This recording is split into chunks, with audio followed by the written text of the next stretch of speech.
கிறிஸ்துவுக்குள்ள இருக்கிறது நமக்குள்ள இருக்க போகிறது.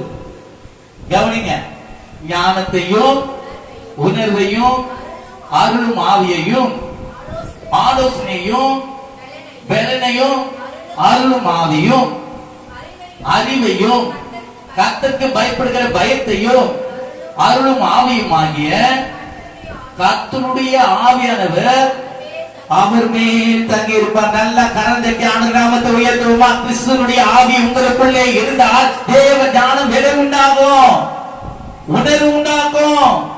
அது மாத்திரமல்ல, ஆலோசனைகள் உண்டாகும், பிறக்கும். அது மாத்திரமல்ல, உங்களுக்குள்ள என்ன உண்டு? அறிவு உண்டாகும். கர்த்தருக்கு பயப்படுகிறீங்க. ஹல்லேலூயா.